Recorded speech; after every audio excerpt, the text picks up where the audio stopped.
Shalom Bapak Ibu, Saudara-saudari yang terkasih dalam Kristus.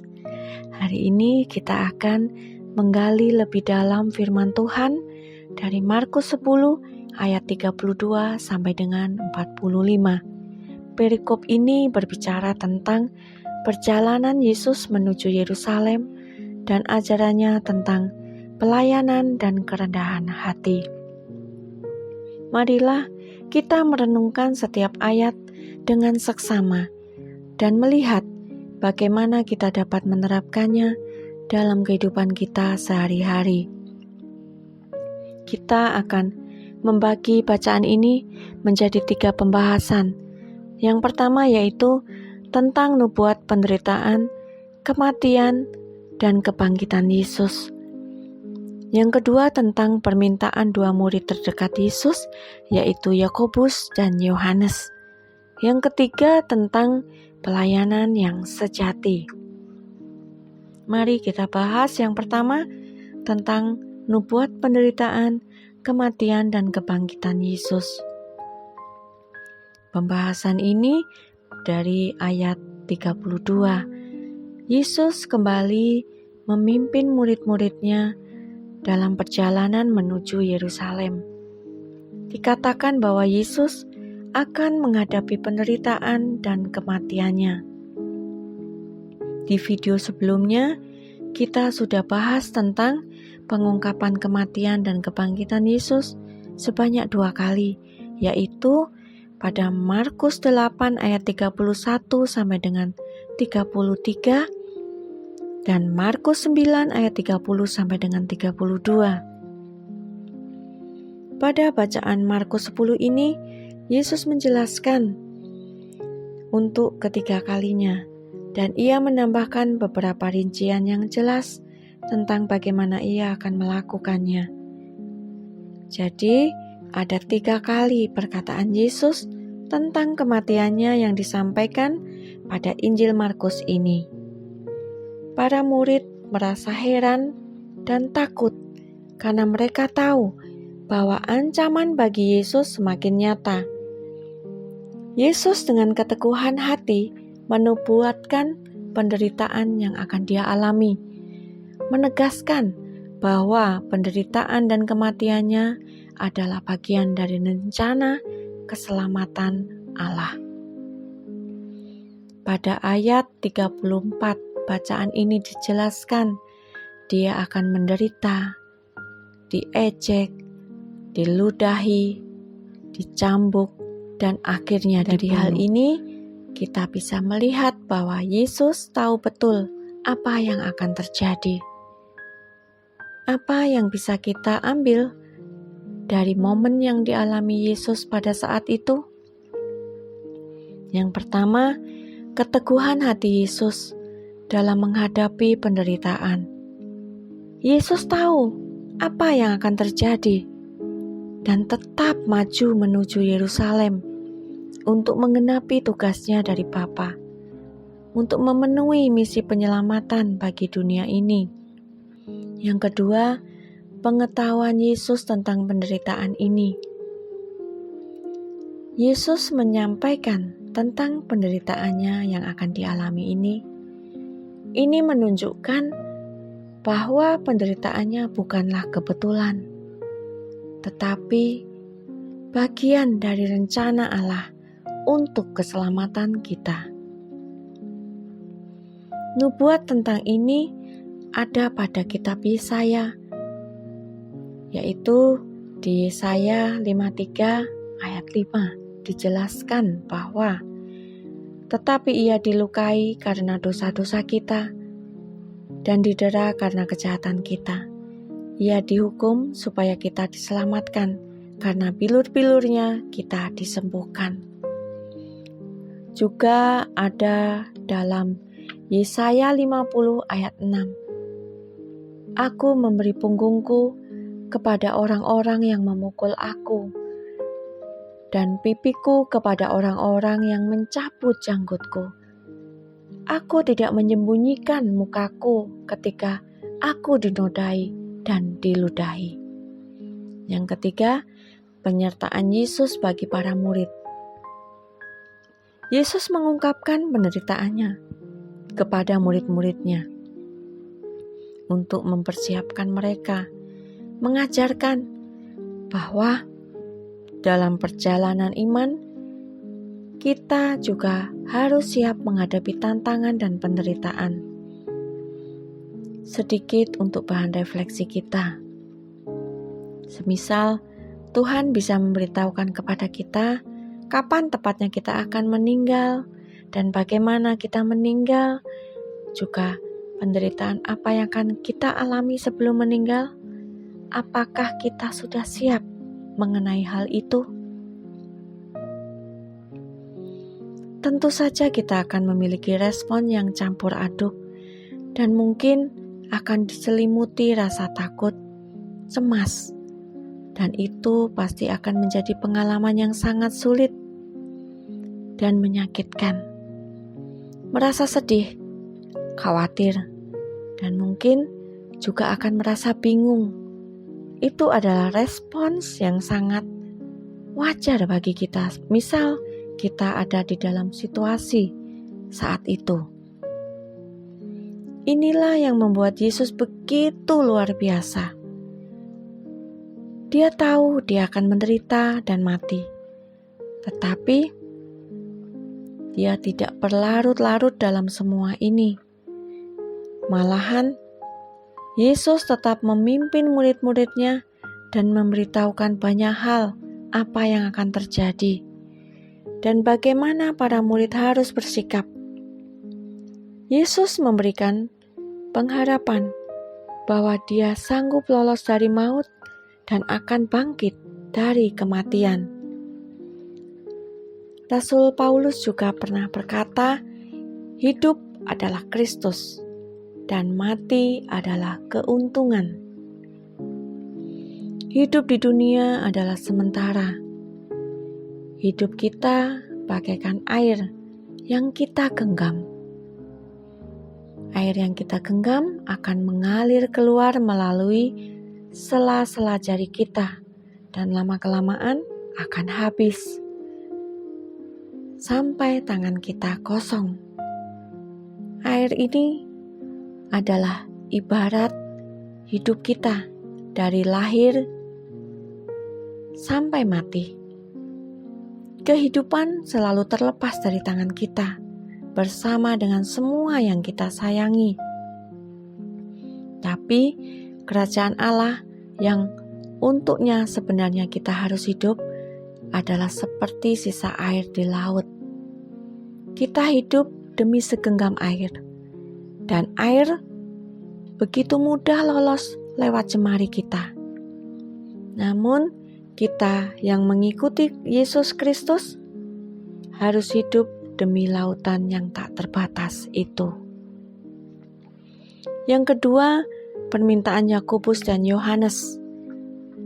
Setelah Yesus menyampaikan tentang penderitaannya, Yakobus dan Yohanes, dua dari ke-12 muridnya, datang kepadanya dengan permintaan.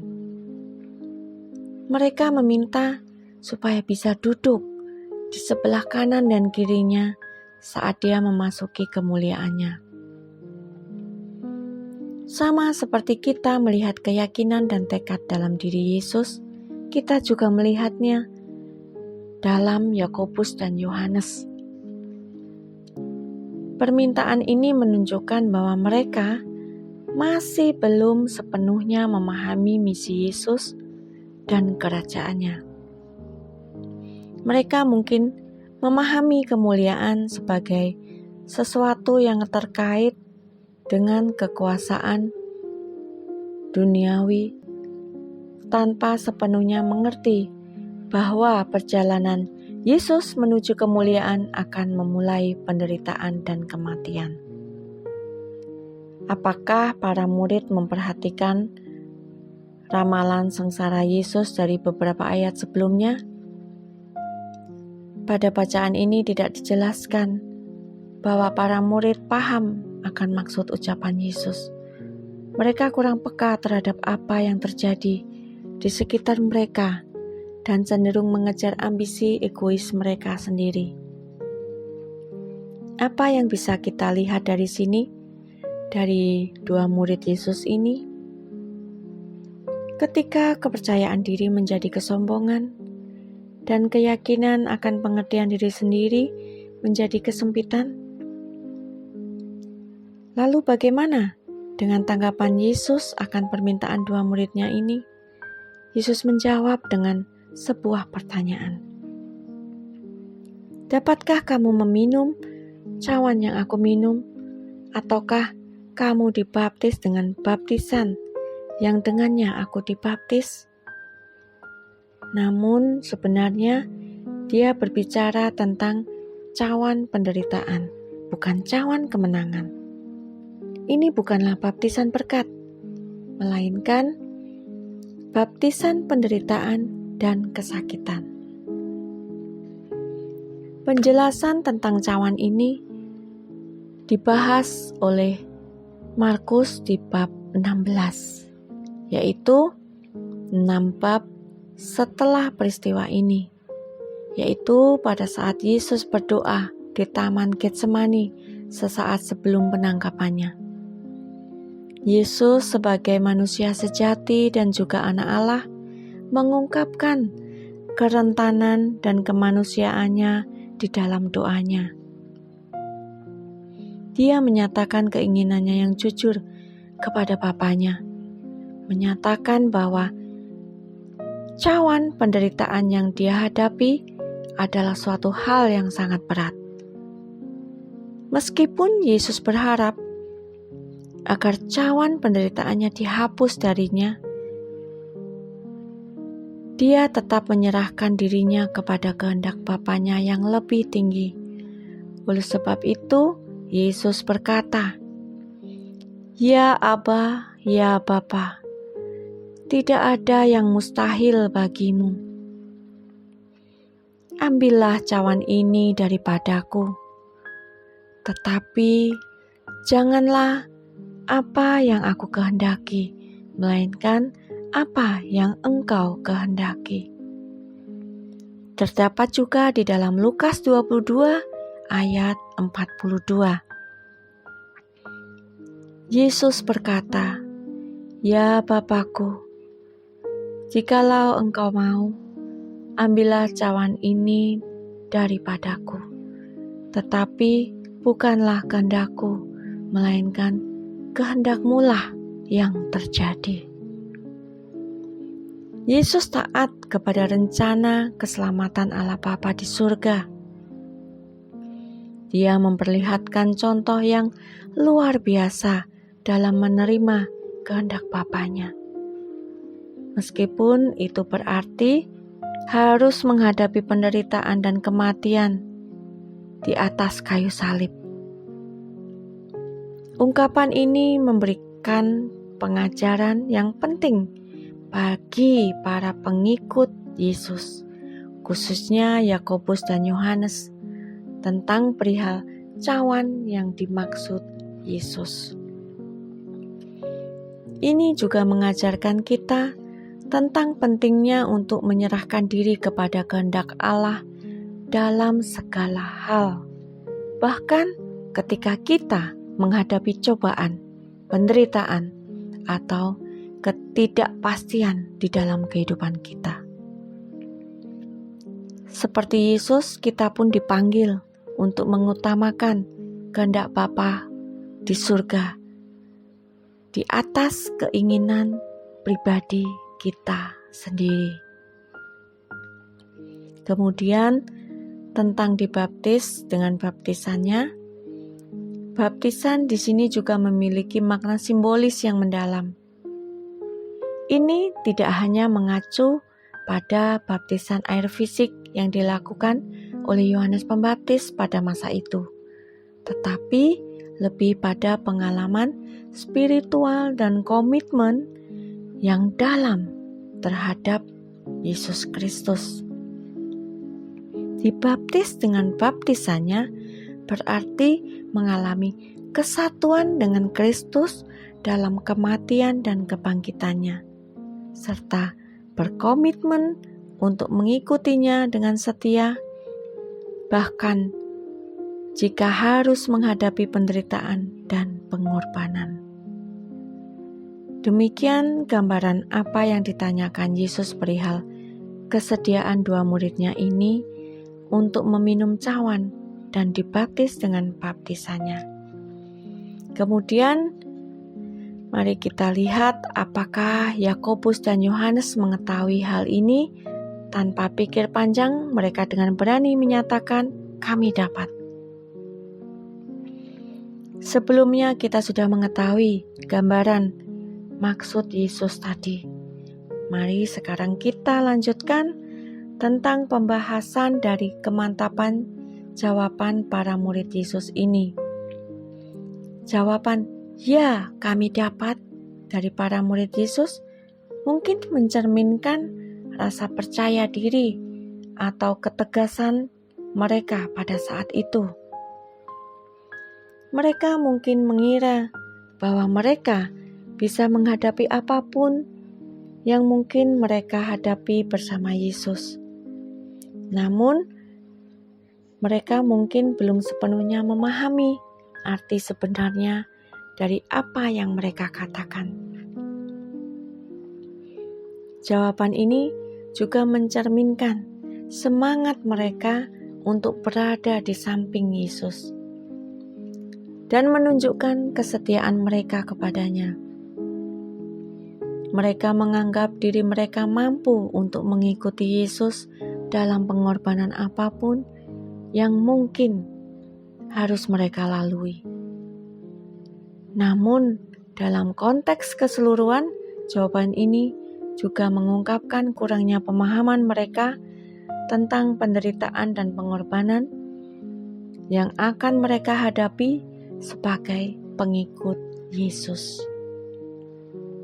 Mereka mungkin tidak sepenuhnya menyadari bahwa meminum cawan yang dia minum dan dibaptis dengan baptisan yang dia alami akan melibatkan penderitaan, pengorbanan, dan kesetiaan yang luar biasa.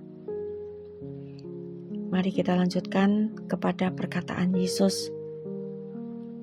Yesus menjelaskan bahwa duduk di sisi kanan dan kiri bukanlah haknya untuk menentukan. Pernyataan murid tentang duduk di sisi kiri dan kanan Yesus tidaklah menyangkut hak atau wewenang baginya untuk menentukan siapa yang akan menduduki tempat tersebut. Ketika Yakobus dan Yohanes meminta kepada Yesus untuk duduk di sebelah kanan dan kirinya dalam kerajaannya, mereka mungkin memiliki gagasan tentang kekuasaan atau kedudukan tertinggi dalam kerajaannya yang sedang diharapkan akan didirikan oleh Yesus. Pada Efesus 1 ayat 18 sampai dengan 20, "Dan supaya Ia menjadikan mata hatimu terang, agar kamu mengerti pengharapan apakah yang terkandung dalam panggilannya, betapa kayanya kemuliaan bagian yang ditentukannya bagi orang-orang kudus, dan betapa hebat kuasanya bagi kita yang percaya, sesuai dengan kekuatan kuasanya yang dikerjakannya di dalam Kristus dengan membangkitkan Dia dari antara orang mati dan mendudukan Dia di sebelah kanannya di surga." Pernyataan Yesus ini menunjukkan bahwa kedudukan dan kehormatan dalam kerajaan Allah tidak ditentukan oleh keinginan manusia atau oleh otoritas manusiawi, tetapi ditentukan oleh kehendak dan kuasa Allah Bapa di surga. Yang ketiga, tentang pelayanan yang sejati. Yesus menegaskan kembali kepada murid-muridnya apa arti kebesaran yang sebenarnya. Pada ayat 43 sampai dengan 45. "Tetapi hal itu tidak akan terjadi di antara kamu, tetapi Siapa yang ingin menjadi besar di antara kamu, hendaklah ia menjadi pelayanmu. Dan siapapun yang ingin menjadi yang pertama di antara kamu, haruslah menjadi hamba semuanya. Sebab Anak Manusia datang bukan untuk dilayani, melainkan untuk melayani, dan untuk memberikan nyawanya menjadi tebusan bagi banyak orang. Yesus mengutip para penguasa bangsa-bangsa lain yang mengejar kebesaran dengan hal-hal duniawi pula sebagai contoh yang harus dihindari. Yakobus dan Yohanes termasuk 3 murid paling dekat dengan Yesus yang akan digunakan oleh Roh dengan cara yang luar biasa, namun di sini mereka mencari kebesaran pribadi. Yesus memanggil kita dalam ayat ini untuk tidak meninggikan diri sendiri, tetapi mati terhadap diri sendiri. Kita tidak mencari kemuliaan diri kita sendiri, tetapi kemuliaannya. Yesus tidak hanya memanggil kita untuk mati terhadap diri kita sendiri, tetapi untuk mengerjakan kematian itu dengan melayani orang lain. Dia mengambil sistem-sistem dunia untuk memutarbalikkannya. Daripada berkuasa atas otoritas dan status orang lain, Yesus memanggil murid-muridnya untuk menjadi yang terakhir dan menjadi budak dari semuanya. Kita tidak menggunakan kekuatan yang kita miliki untuk mengubah dunia ini sesuai dengan keinginan kita. Namun, kita menggunakan kekuatan dan status kita untuk mengalahkan orang lain dengan melayani mereka. Yesus tidak hanya hebat, Dia dulu dan sekarang adalah Tuhan. Inilah yang membuat kata-kata Yesus di sini menjadi luar biasa. Sebab Anak Manusia datang bukan untuk dilayani, melainkan untuk melayani dan memberikan nyawanya menjadi tebusan bagi banyak orang. Yesus yang terbesar dari semua umat manusia datang untuk melayani orang lain. Dia adalah teladan yang layak untuk kita ikuti. Dan karena kita adalah orang-orang yang telah Dia tebus, maka Dia menyediakan sarana bagi kita untuk mengikuti teladannya. Dia memenuhi kita dengan Roh Kudus-Nya, menjadikan kita ciptaan baru, dan memberi kita tujuan baru di dalam hidup kita. Kita tidak lagi hidup untuk kemuliaan diri kita sendiri, tetapi untuk kemuliaannya. Dia memberi kita sumber daya rohani yang kita perlukan untuk mati terhadap diri kita sendiri dan melayani orang lain. Dan kita melakukan semuanya demi kemuliaannya. Dari bacaan Injil ini, kita bisa mengambil kesimpulan bahwa Yesus menghendaki kita semua melakukan pelayanan yang sejati tanpa memperdebatkan posisi kita. Tapi hendaknya menjadi pelayanan yang tulus, penuh dengan kerendahan hati seperti Yesus.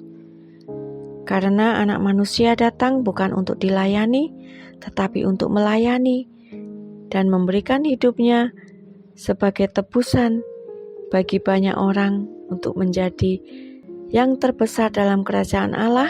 Seseorang harus menjadi hamba dari semua orang di dunia.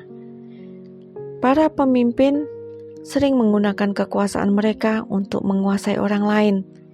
Tetapi Yesus memanggil para pengikutnya untuk mengambil jalan yang berbeda, yakni jalan pelayanan.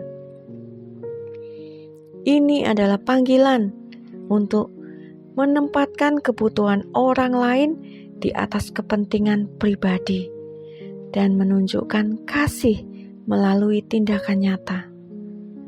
Di dalam pelayanan, kita akan mengalami banyak tantangan atau pencobaan. Tetapi kita harus mengimani bahwa Yesus selalu setia menyertai kita, dan Yesus juga berjanji memberikan jalan keluar. Seperti pada 1 Korintus 10 ayat 13. Percobaan-pencobaan yang kamu alami ialah pencobaan-pencobaan biasa yang tidak melebihi kekuatan manusia. Sebab Allah setia, dan karena itu Ia tidak akan membiarkan kamu dicobai melampaui kekuatanmu. Pada waktu kamu dicobai, Ia akan memberikan kepadamu jalan keluar, sehingga kamu dapat menanggungnya. Terima kasih sudah mendengarkan renungan pada pagi hari ini. Semoga hari ini kita bisa menjadi berkat bagi sesama. Jangan lupa subscribe Vinci Channel untuk mendapatkan update-update video dari kami. Support channel ini dengan share ke saudara dan teman terdekat kita, supaya kita bisa menjadi berkat bagi banyak orang. Terima kasih. Tuhan Yesus memberkati.